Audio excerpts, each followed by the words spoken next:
ইসলামের দৃষ্টিতে ভোট হচ্ছে তিনটি বিষয়ের সমষ্টি। শরীয়তের উপরোক্ত তিনটি বিষয়ের গুরুত্ব অপরিসীম। কুরআনুল কারীমের ভাষায় বলা হয়েছে, ভালো সুপারিশ করবে সে তার নেকির ভাগী হবে, আর যে মন্দ সুপারিশ করবে সেও মন্দের ভাগীদার হবে।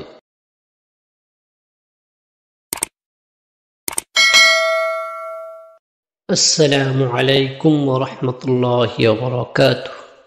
নাহমাদুহু ওয়া নুসাল্লি আলা রাসূলিহিল কারীম, আম্মা বা'দ। প্রিয় দর্শকবৃন্দ, আশা করি আপনারা সকলেই খুব ভালো আছেন।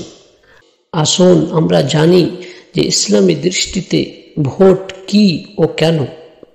পাকিস্তানের বিখ্যাত আলিম হযরত মুফতি মুহাম্মদ শফি রহমতুল্লাহি আলাইহি এ সংক্রান্ত একটি পুস্তিকায় লিখেছেন যে ইসলামের দৃষ্টিতে ভোট হচ্ছে তিনটি বিষয়ের সমষ্টি।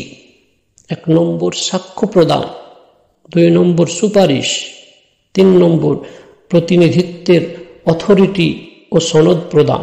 অর্থাৎ কোনো প্রার্থী বা পার্টিকে ভোট দেওয়া মানে ওই প্রার্থী ভালো এবং যোগ্য বলে আপনি সাক্ষ্য দিচ্ছেন, তিনি ভালো এবং যোগ্য বলে আপনি সুপারিশ করছেন, তিনি ভালো এবং যোগ্য বলে আপনি তার প্রতিনিধিত্বের বৈধতার সনদ প্রদান করছেন।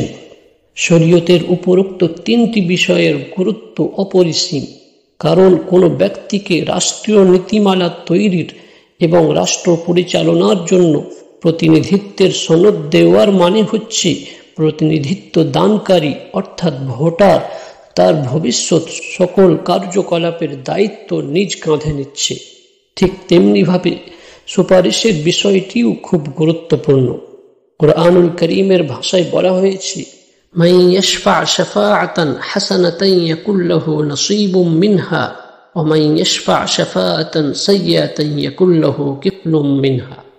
অর্থাৎ যে ভালো সুপারিশ করবে সে তার নেকির ভাগী হবে, আর যে মন্দ সুপারিশ করবে সেও মন্দের ভাগীদার হবে।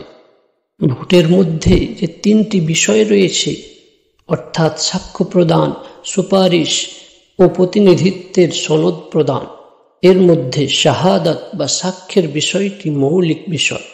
অর্থাৎ কাউকে ভোট দেওয়ার অর্থ হলো তার ব্যাপারে এই সাক্ষ্য প্রদান করা যে লোকটি ভালো এবং যোগ্য। ইসলামে কারো পক্ষে ও বিপক্ষে সাক্ষ্য দেওয়া, সুপারিশ করা, সনদ দেওয়া এ তিনটি বিষয়ে খুবই গুরুত্বপূর্ণ। তাই ভোট দেওয়ার ক্ষেত্রে সাক্ষ্য দেওয়াটাই হলো মৌলিক বিষয়। আপনি যার পক্ষে সাক্ষ্য দিলেন বাস্তবেই যদি তিনি ভালো এবং যোগ্য হন, এক্ষেত্রে আপনার সাক্ষ্যটা হবে সত্য সাক্ষ্য, অন্যথায় আপনার সাক্ষ্যটা হবে মিথ্যা সাক্ষ্য। আর মিথ্যা সাক্ষ্য যে কত বড় কবিরা গুনাহ ও হারাম কাজ তা আমরা সকলেই খুব ভালোভাবেই জানি। অবশ্য বর্তমান বেদিনী ও বস্তুবাদিতার যুগে অনেকের কাছেই মিথ্যা কোনো বিষয়ই নয়। কথায়, লেখায়, ক্ষমতায়, আদালতে, বইপত্র, মিডিয়ায়, বক্তৃতা ও ভাষণে সব জায়গাতেই মিথ্যালাপ চলে।